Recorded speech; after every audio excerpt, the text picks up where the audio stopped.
അങ്ങനെ ഞങ്ങൾ അമ്പലത്തിലെ കാഴ്ചകളൊക്കെ കണ്ടിട്ട് ഇനി അടുത്തത് ബാഗ ബീച്ചിലേക്ക് പോവുകയാണ്. ഞങ്ങൾ ആദ്യം ഒരു അഞ്ചെണ്ണ ബീച്ചിൽ പോയിരുന്നു. അത് വലിയ ബീച്ചാണ് കേട്ടോ. ബാഗ ബീച്ച് അത്ര വലിയ ബീച്ചൊന്നുമല്ല, എന്നിരുന്നാലും ഒരുപാട് സഞ്ചാരികൾ വരുന്നൊരു സ്ഥലം തന്നെയാണ്. അപ്പോൾ അങ്ങോട്ട് പോവുകയാണ്. ഗോവയിൽ ഇങ്ങനെ പല പല ബീച്ചുകളുണ്ട് കേട്ടോ. അപ്പോൾ ഞങ്ങൾ ബീച്ചുകൾ കണ്ട് ഞങ്ങൾക്ക് മടുത്തിരുന്നു. ആക്ച്വലി എവിടെ ചെന്നാലും ബീച്ചിന് ഒരേ മുഖമാണ്. പിന്നെ നമ്മൾക്ക് അങ്ങനെ ഒരു രീതിയിലുള്ളൊരു ബീച്ച് ലൈഫ് ഒന്നും എൻജോയ് ചെയ്യാൻ ഉള്ളൊരു ഇതില്ലാത്തത് കാരണം നമ്മളതൊന്നും മെനക്കെടാത്തതുകൊണ്ട് നമുക്കതൊരു മടുപ്പായിട്ട് തോന്നി. പിന്നെ കടലിത്തിരി കലിപ്പാണ് ചില സമയത്ത്, അപ്പോൾ അതുകൊണ്ട് കടലിലിറങ്ങാനൊരു പേടിയാണ്. നല്ല ഇറങ്ങിയിരുന്നു. അപ്പോൾ നമ്മൾ ഈ പോകുന്ന വഴിക്കുള്ള ഗോവയുടെ ഒരു കാഴ്ചകളാണ് ഇതിലുള്ളത് കേട്ടോ. നമ്മൾ ബീച്ച് കാണിക്കുന്നില്ല, പോകുന്ന വഴിയിൽ ഗോവ കാണുന്നത്. അപ്പോൾ നമ്മളിപ്പോൾ ഒരു പാലത്തിൻ്റെ മുകളിൽ കൂടെയാണ് പോകുന്നത്. പാലം എന്ന് പറഞ്ഞാൽ നമ്മളെ മണ്ടോവി റിവറിൻ്റെ മുകളിലൂടെയുള്ള ഇത് കണ്ടോ. ഇതെന്ന് പറഞ്ഞാൽ ഇത് കടലും അറബിക്കടലിലേക്കാണ് മണ്ടോവി റിവർ ചെന്ന് ചേരുന്നത്. അപ്പോൾ അതിൻ്റെ ഒരു സംഗമ സ്ഥലമാണ്. അവിടെയാണ് ഒരുപാട് ബീച്ച് ആക്ടിവിറ്റീസ് വേറെ കുറേ ഉള്ളത്. അതായത് ഷിപ്പിലൊക്കെ നമുക്ക് പോകുന്നതൊക്കെ ഇവിടെ വെച്ചിട്ടാണ്. ഇത് കണ്ടത് വലിയ ഷിപ്പാണ്. ഇങ്ങനെയുള്ള കുറേ ഷിപ്പുകൾ കാണാൻ പറ്റും പോകുന്ന വഴിയിൽ.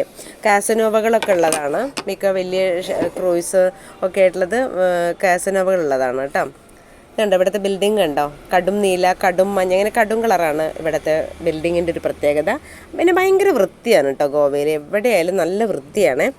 പിന്നെ അപ്പോൾ ഈ നമ്മുടെ എന്താ പറയുക മണ്ടോവി റിവറിൻ്റെ സംഗമസ്ഥലം അവിടെയാണ് ഒരുപാട് കടലിൽ കൂടെ പോകുന്നതും അങ്ങനെയുള്ള കാര്യങ്ങളൊക്കെ ഉള്ളത്. അപ്പോൾ അതാണ് ഇപ്പോൾ നമ്മൾ കണ്ടത്.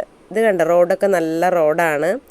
നമുക്ക് ഒരിക്കലും ഒരു ഭയങ്കര തിരക്കൊന്നും എവിടെയും ഗോവയിൽ ഞങ്ങളിപ്പോൾ സിറ്റിയിലാണെങ്കിലൊന്നും ഫീൽ ചെയ്യില്ല. ഭയങ്കര റഷായിട്ടുള്ള അങ്ങനെയൊന്നും വിചാരിച്ച് നമ്മൾ ഗോവയ്ക്ക് വരികയേ വേണ്ട.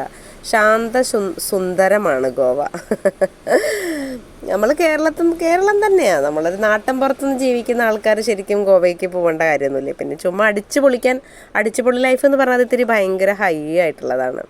അപ്പോൾ ആ ഒരു ലൈഫിക്ക് നമുക്ക് പോകാൻ പറ്റാത്തവർ പിന്നെ ഗോവയ്ക്ക് പോകാണ്ടിരിക്കാൻ ബെറ്റർ തന്നെ എൻ്റെ ഒരു അനുഭവം വെച്ചിട്ട് എനിക്ക് തോന്നിയത്. അങ്ങനെ ഭയങ്കര അടിച്ചു പൊളിക്കാൻ പറ്റുന്നവർക്ക് പോവാം. അടിച്ചുപൊളി എന്ന് പറഞ്ഞാൽ ബീച്ച് ലൈഫ്, പാർട്ടി ലൈഫൊക്കെ എൻജോയ് ചെയ്യാൻ പറ്റുന്നവർക്ക് അത്രയേ ഉള്ളൂ. സാധാരണക്കാർ പോയിട്ടതൊക്കെ ഒന്ന് കണ്ടിട്ട് പോരാം എന്നല്ലാണ്ട് വേറെ ഒന്നുമില്ല. ഇവിടെ കണ്ട കുറേ കപ്പലുകൾ, ഇതെല്ലാം കാസനോവകളാണ്. അവിടെ പിന്നെ ഇവിടെ മദ്യം കിട്ടും, എവിടെയും കിട്ടും. പക്ഷെ അത് വിചാരിച്ചിട്ട് നമ്മളെവിടെയും കുടിച്ച് കിറങ്ങി കിടക്കുന്ന ആൾക്കാരൊന്നും ഇവിടെ കാണില്ല കേട്ടോ.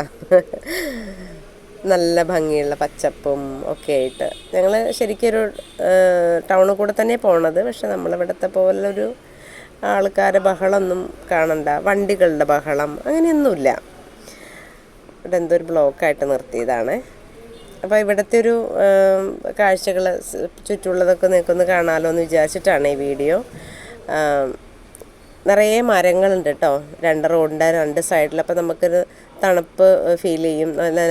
നിലമ്പൂർക്ക് പോകുമ്പോൾ അങ്ങനെയാണ്, രണ്ട് സൈഡിൽ മരങ്ങൾ ഇതുപോലെയല്ല. നിലമ്പൂർക്ക് പോകുമ്പോൾ പിന്നെ കാടിൻ്റെ അടുത്ത് നിലമ്പൂർ തേക്കും കാടൊക്കെ എത്തുമ്പോൾ അപ്പുറം നിറയെ തേക്കാവുമ്പോൾ നല്ല കൂളിങ്ങാണ്. ഇവിടെ അങ്ങനെ തന്നെയാണ് കേട്ടോ. പിന്നെ ഇതിൻ്റെ അപ്പുറത്ത് കടലാണ്.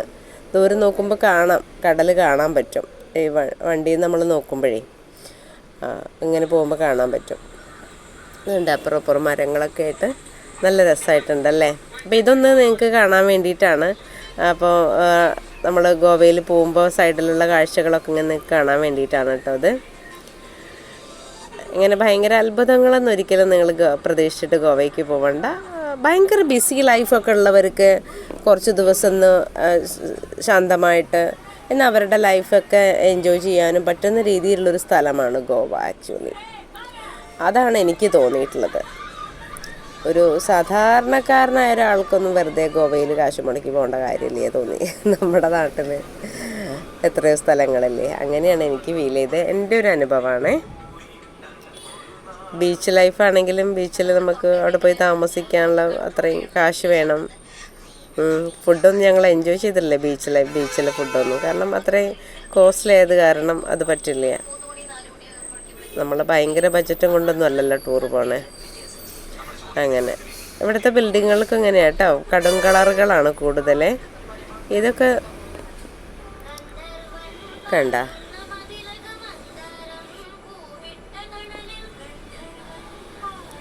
ഇതൊക്കെ താമസമുള്ളതാണ് തോന്നുന്നുണ്ട്.